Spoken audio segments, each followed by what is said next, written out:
میں نے بڑی پھرتی سے اپنی ٹی شرٹ کے نیچے سے کاراکوف نکال کر اس کے ہاتھ میں تھما دی اور اس نے چادر درست کر لی۔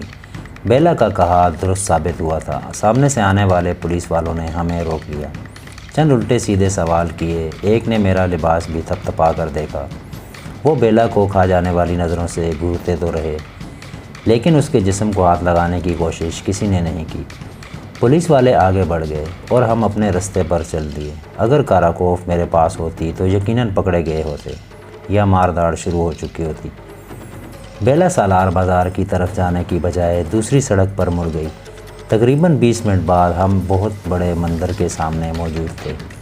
مندر میں ذرا بھگوان سے پرارتھنا کر لوں، پھر دوسرے گیٹ سے بس اسٹیشن کی طرف نکل چلیں گے، بیلا نے اندر داخل ہوتے ہوئے کہا۔ میں صحن میں برآمدے کے ستون کے قریب رک گیا۔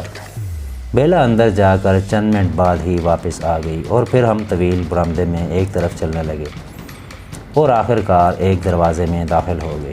یہ بہت بڑا کمرہ تھا۔ فرش پر 15-20 آدمی بیٹھے ہوئے تھے اور سامنے ورسی اور ریز چبوترے پر ایک لمبا تڑنگا آدمی کھڑا تھا۔ اس نے گیروئے رنگ کا لمبا سا چوغا پہن رکھا تھا، لیکن شیو اور سر بھی گنجا تھا۔ موٹی موٹی آنکھوں میں خون جیسی سرخی تھی۔ اس کے گلے میں 2-3 مالائیں تھیں۔ میں کانپ اٹھا۔ وہ سیاہ کوبرا تھا جو مسلسل حرکت کر رہا تھا۔ اس شخص کے چہرے پر بے پناہ شفقت تھی۔ اس کے ساتھ ایک چھوٹی میز رکھی ہوئی تھی جس کے ایک خوبصورت پٹاری رکھی ہوئی تھی اور میز کے وسط میں دودھ سے بھرا ہوا شیشے کا پیالہ رکھا ہوا تھا۔ وہ شخص سنسکرت زبان میں کچھ کہہ رہا تھا، پھر اس نے جھک کر پٹاری کا ڈھکن اٹھا دیا۔ ایک خوفناک قسم کا سانپ پھن پھیلائے پٹاری سے برآمد ہوا اور رینگتا ہوا پیالے سے دودھ پینے لگا۔ دودھ پینے کے بعد وہ سانپ پھر پٹاری میں چلا گیا۔ اس شخص نے پٹاری کا ڈھکن بند کر دیا، دونوں ہاتھوں سے دودھ کا پیالہ اٹھا کر ہونٹوں سے لگا دیا۔ وہ ایک ہی سانس میں سارا دودھ پی گیا اور خالی پیالہ میز پر پھینک دیا۔ یہ ناگراج ہے، بیلا نے میری طرف جھکتے ہوئے سرگوشی کی۔ اب یہ بھاشن دے گا۔ ہمیں اس کے سامنے والے دروازے سے باہر نکلنا ہے۔ ان آدمیوں کے قریب فرش پر بیٹھ جاؤ۔ ہم آہستہ آہستہ کھسکتے ہوئے دوسری طرف نکل جائیں گے۔ نہ جانے کیوں میرے دل کی دھڑکن تیز ہوتی جا رہی تھی۔ میں نے ایک نظر ناگراج کی طرف دیکھا اور آگے بڑھ کر فرش پر بیٹھ گیا۔ بیلا بھی میرے قریب ہی بیٹھ گئی۔ ناگراج بھاشن شروع کر چکا تھا۔ اس کا موضوع پاپ اور پنیہ تھا۔ پھر وہ ظلم کے خلاف بولنے لگا، پھر اپرادھ کی باتیں ہونے لگیں اور بار بار میری طرف بھی دیکھ رہا تھا۔ لگتا تھا جیسے براہ راست میرے اندر جھانکنے کی کوشش کر رہا ہو۔ اگر بیلا پہلے ہی اس بارے میں سب کچھ بتا نہ چکی ہوتی تو میں اس کی باتوں سے ضرور متاثر ہوتا۔ ہم سب اپرادھی ہیں، وہ کہہ رہا تھا۔ اپرادھ ہمارے من میں ہے۔ جب تک ہم اپنے من کو درپن کی طرف نہیں کریں گے، اپرادھ ختم نہیں ہوگا۔ اس کے لیے سنگھرش کی ضرورت ہے، بڑی تپسیا کرنی پڑے گی، بڑے کشٹ اٹھانے ہوں گے۔ وہ چند لمحوں کو خاموش ہوا، پھر بولا، مگر ہم دوسرے کو دھوکہ دیتے ہیں، فریب دیتے ہیں۔ دوسرے ہمارے بارے میں ہم سے زیادہ جانتے ہیں۔ کوئی اپرادھی چھپ نہیں سکتا۔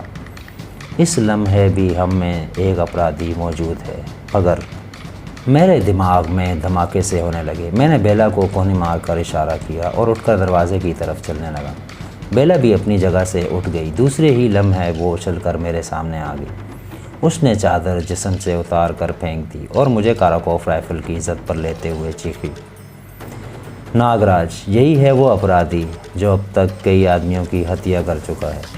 یہی ہے وہ پاکھنڈی جس کی تلاش میں تمہارے آدمی مارے مارے پھر رہے ہیں۔ میں اپنی جگہ پر بے حس و حرکت ہو کر رہ گیا۔ دماغ سن ہو گیا، رگوں میں خون منجمد ہوتا ہوا محسوس ہونے لگا۔ میں پتھرائی ہوئی نظروں سے بیلا کو دیکھتا رہ گیا۔ میرے اندر ایک عجیب سناٹا طاری تھا۔ سنسنی کی ایک لہر تھی جس نے پورے وجود کو لپیٹ میں لے لیا تھا۔ ہڈیوں کا گودا تک شاید برف کی طرح جم گیا تھا۔ ریڑھ کی ہڈی پر چیونٹیاں اور گردن پر کینچوے سے رینگتے ہوئے محسوس ہو رہے تھے۔ ایک لمحہ کو تو یوں محسوس ہوا جیسے اس دنیا میں میرا وجود ہی نہ رہا ہو، اور پھر جیسے میں ہوش میں آ گیا۔ بیلا کے اس اقدام نے مجھے لرزا کر رکھ دیا تھا۔ میں نے کٹھن ترین حالات کا مقابلہ کیا تھا، موت کی آنکھوں میں آنکھیں ڈال کر جھانک کر دیکھا تھا، لیکن کبھی اتنا خوف محسوس نہیں کیا تھا۔ میری ٹانگیں ہولے ہولے کانپنے لگی۔ لگتا تھا لڑکھڑا کر گر پڑوں گا، لیکن میں نے فوراً ہی اس کیفیت پر قابو پا لیا اور اپنے آپ کو سنبھالنے کی کوشش کرنے لگا۔ میں نے اپنے آپ کو بہت ذہین سمجھا تھا، لیکن بیلا مجھ سے زیادہ چالاک ثابت ہوئی تھی۔ میں سمجھتا تھا اپنی جان کے خوف سے وہ مجھ سے غداری نہیں کرے گی۔ پچھلے 2 دنوں کے دوران وہ کم از کم 3 مرتبہ اپنے آپ کو اس طرح میرے حوالے کر چکی تھی۔ یہ میری سب سے بڑی حماقت تھی کہ بیلا کو زیر کر لینے کے بعد میں اسے شریف سمجھنے لگا تھا اور یہ فرض کر لیا تھا کہ اب وہ میرے کھونٹنے سے بن چکی ہے اور مجھ سے الگ ہونے کا خیال بھی اس کے ذہن میں نہیں آئے گا، لیکن وہ بہت عیار ثابت ہوئی۔ اس نے 2 دن قدم قدم پر میرا ساتھ دیا، موت کے ان فرشتوں سے بچنے کے لیے بار بار میری مدد کی۔ اس کی مدد سے ان کے کئی آدمی میرے ہاتھوں مارے بھی گئے۔ اپنے کئی آدمی مروا کر میں نے فرض کر لیا تھا کہ اب وہ مجھ سے دور نہیں ہوگی، لیکن میں یہ بھول گیا تھا کہ وہ ایک ایسی تنظیم کی رکن تھی جو اسرائیلی موساد کے بعد دہشت گردی اور تخریب کاری میں دوسرے نمبر پر تھی۔ میں اخبارات میں ان کی سرگرمیوں کے بارے میں پڑھتا رہتا تھا۔ پاکستان کی سرحدوں کے اندر ہونے والی تخریب کاری اور دہشت گردی کی ہر واردات کے پیچھے اس ایجنسی کا ہاتھ ہوتا تھا۔ ٹرینوں، بسوں اور پبلک مقامات پر بموں کے دھماکوں، سڑکوں پر فائرنگ وغیرہ اسی تنظیم کی کارستانیاں تھیں، اور بیلا بھی اس تنظیم کی رکن تھی جو پاکستان کو کسی بھی طرح نقصان پہنچانے کا کوئی بھی موقع ہاتھ سے نہیں جانے دیتی تھی۔ بیوقوف تو میں تھا جو بیلا جیسی عورت کے چکر میں آ گیا۔ وہ کتنی خوبصورتی سے مجھے بیوقوف بناتی رہی۔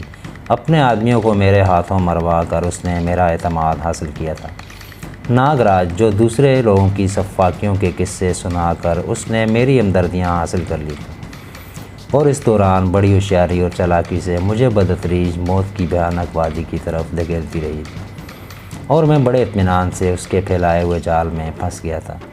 وہ اگر چاہتی تو راستے میں بھی کسی جگہ مجھ پر قابو پانے کی کوشش کر سکتی تھی۔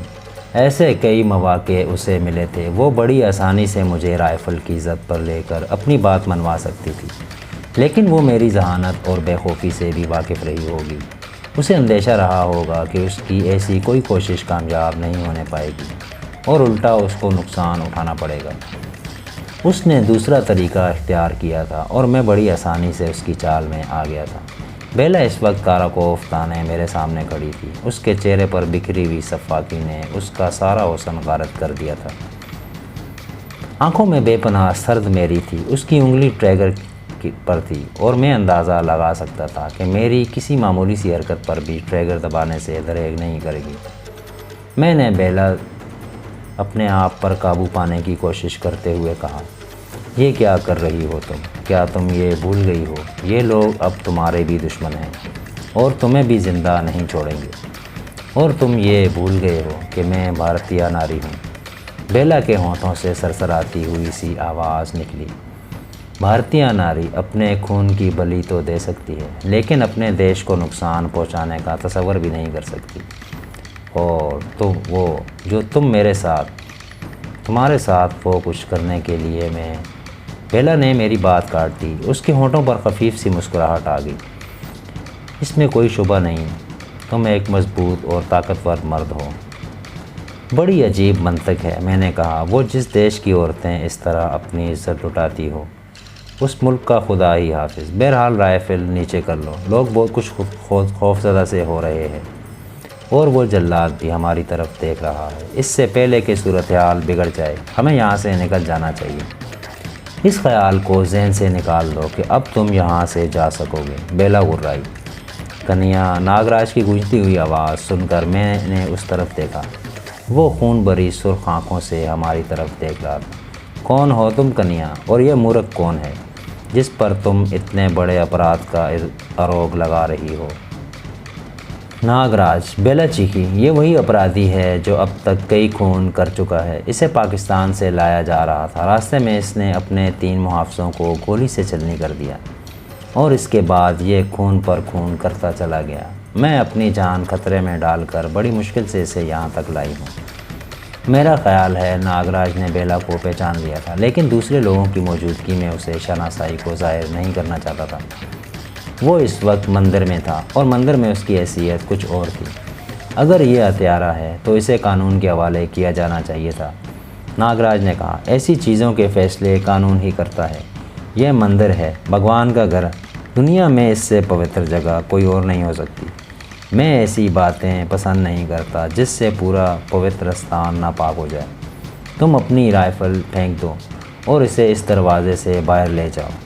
اس کا فیصلہ کرنے کا ہمیں کوئی ادھیکار نہیں، اسے لے جاؤ یہاں سے۔ میں حیرت سے اس کی طرف دیکھ رہا تھا، مجھے توقع نہیں تھی کہ وہ اس طرح لا تعلقی کا اظہار کرے گا، لیکن بات میری سمجھ میں آ گئی۔ وہ کسی قسم کا شدید رد عمل ظاہر کر کے لوگوں کے سامنے اپنا امیج خراب نہیں کرنا چاہتا تھا۔ وہ تو پاپ، ظلم اور ناانصافی کے خلاف بھاشن دے رہا تھا۔ ایسی کوئی بات نہیں کر سکتا تھا جس سے اس کی نیک نامی پر حرف آتا۔ اس لیے اس نے بیلا کو جھڑک دیا تھا اور اسے رائفل پھینک کر مجھے یہاں سے لے جانے کا حکم دیا تھا۔ بیلا نے بھی حیرت سے اس کی طرف دیکھا تھا، لیکن اس نے رائفل پھینک دی۔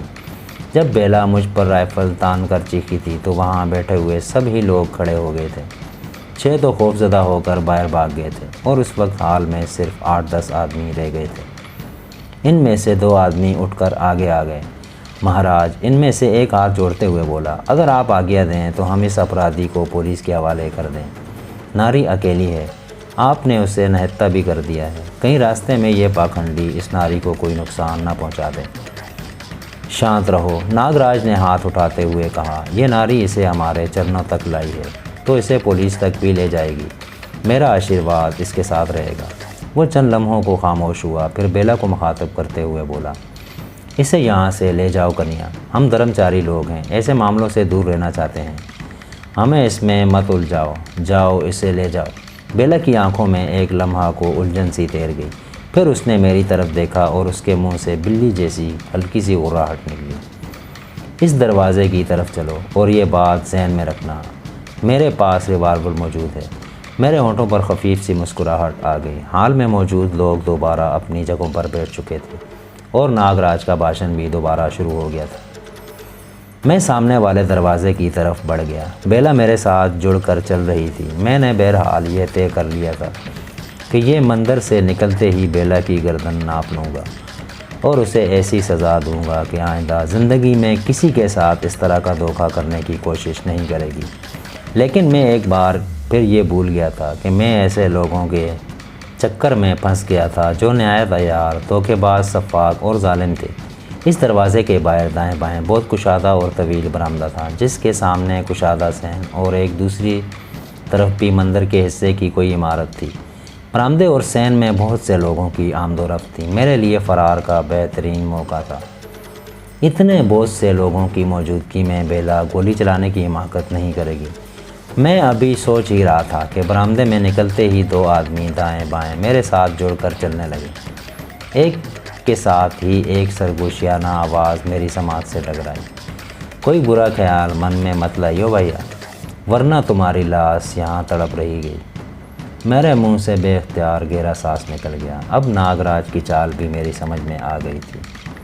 اس نے اپنے چیلوں کے سامنے مجھے بیلا کے ساتھ حال سے نکلنے کا موقع تو دے دیا تھا، لیکن یہاں اس کے گرگے میرے منتظر تھے اور باہر نکلتے ہی انہوں نے دونوں طرف سے مجھے گھیر لیا تھا۔ پستولوں کی چبھن میں اپنے دونوں پہلوؤں میں محسوس کر رہا تھا۔ وہ سامنے والے برآمدے میں جانا ہے بھیا، اس مرتبہ دوسرا آدمی بولا۔ اس عمارت کے نیچے ایک تہخانہ ہے جہاں نہ تو باہر کی کوئی آواز سنائی دیتی ہے اور نہ ہی اندر کی آواز باہر سنی جا سکتی ہے۔ اس تہخانے میں چل کر تم سے حساب کتاب کریں گے۔ ویسے تم ہو بہت حرامی آدمی، اتنے تھوڑے سے وقت میں اتنا لمبا چوڑا کھاتا کھول لیا۔